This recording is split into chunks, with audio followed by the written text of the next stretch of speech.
Assalamualaikum warahmatullahi taala wabarakatuh. Bismillahirrahmanirrahim. Alhamdulillahirabbil alamin. Assalatu wassalamu ala asyrofil anbiya'i wal mursalin.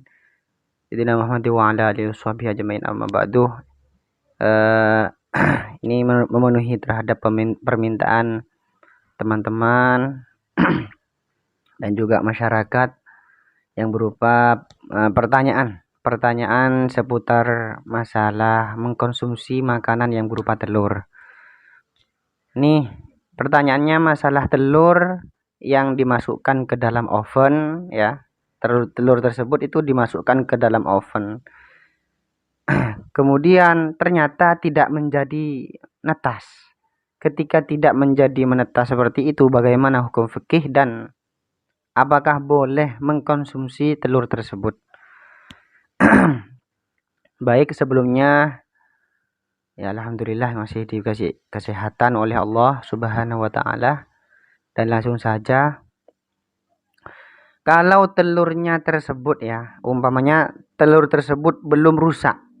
Bahasa Fathul Mu'innya itu lam yafsud, belum rusak. Maksudnya lam yafsud bagaimana? Sekiranya dierami itu akan menetas. Artinya kalau dierami sama korbina, bahasa Maduranya korbi, ataupun ayam betina ataupun induknya itu akan menetas.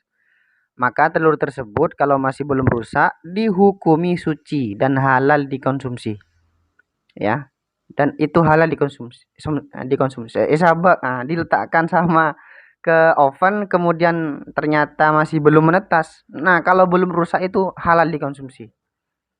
Artinya sekiranya kalau sekiranya dirami itu akan menetas menjadi pitik begitu. Bahasa Indonesianya. Pitik bahasa Jawa itu ayam sudah besar. Kalau pitik bahasa Indonesia itu kan anak ayam begitu. Kemudian telur tersebut tetap dihukumi suci dan halal seperti telur pada umumnya, meskipun ada darahnya ataupun sudah ada potongan daging yang belum sempurna bentuknya, atau sempurna namun belum ditiupkan roh. Nah, ini penting.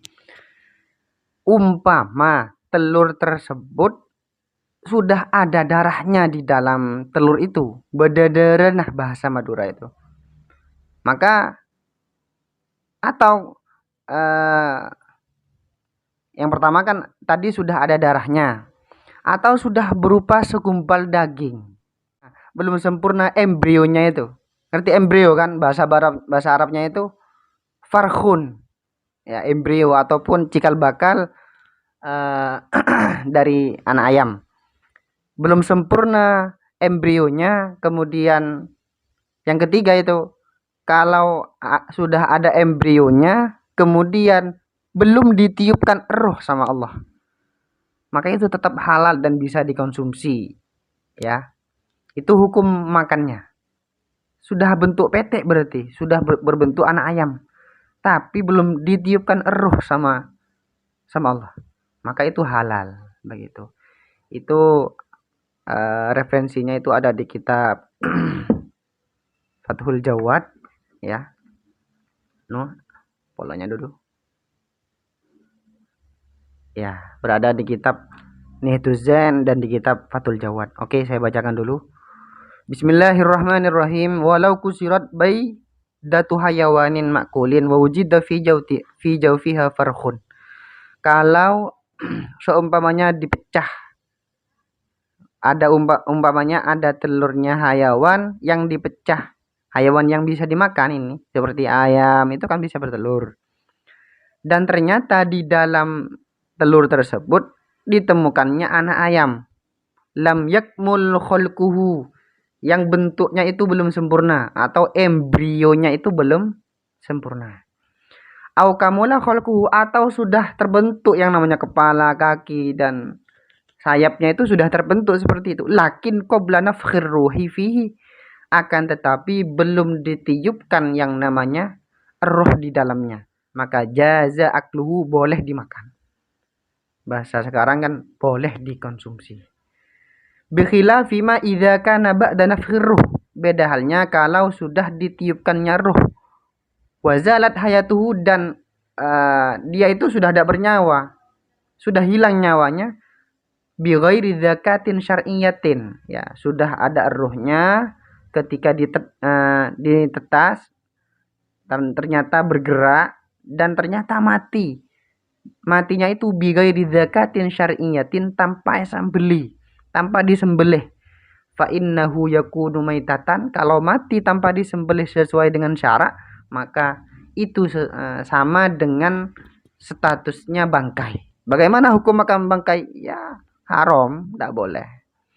Ya, itu yang pertama. Dilanjut ini tentang yang tadi, wa yajuzu aklu qashril bidih walau min makulin wa idza lam tafsud al baydatu lakin ikhtalata bayaduha bi safariha wa antanat fahiya tahiratun yahillu akluha sawa'un kana dzalika bila sababin aw bi sababi hitni dajajatin laha aw wad'iha fi makanin wa irsalid dukhani 'alaiha liyakhrujal farahu anha kakit atilah min antanat wa dadat fa innahu yahillu akluha 'ala sahihi walau ma'addudi alladhi tawallada minha ma lam tadurrah. Jadi di sini makan kulitnya telur itu dihukumi boleh, walau min makulin, walaupun dari hayawan yang bisa dimakan. Nah, sekarang ketika telurnya ini ya, ketika telurnya itu belum rusak, akan tetapi meskipun belum rusak, dalamnya sudah bercampur kuning-kuningnya telur dengan putih-putihnya telur, itu sudah bercampur. Wa antanat fahiya tahiratun, dan juga sudah ada bau busuknya, maka itu tetap dihukumi sebagai sesuatu yang suci dan halal dimakan meskipun sudah ada campuran begitu. Ini tidak ada darahnya ya. Kemudian baik itu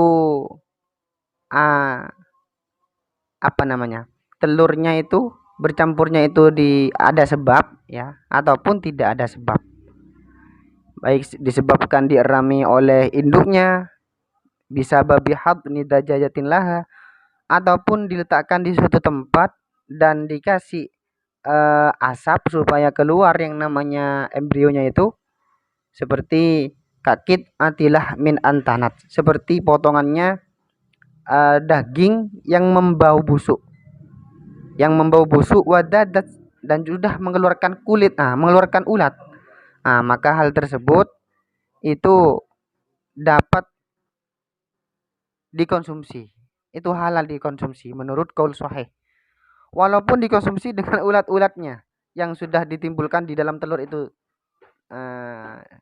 selama lam tadurrah, selama tidak jijik terhadap ulatnya. Kalau jijik jangan, tergantung orangnya juga berarti kesimpulannya telur tersebut kalau sudah rusak ya, maka tidak bisa dikonsumsi kalau sudah rusak.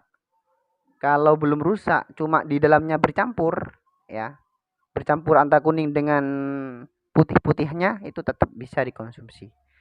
Sudah, sampai di sini dulu. Akhirul minni wal afa minkum. Assalamualaikum warahmatullahi wabarakatuh.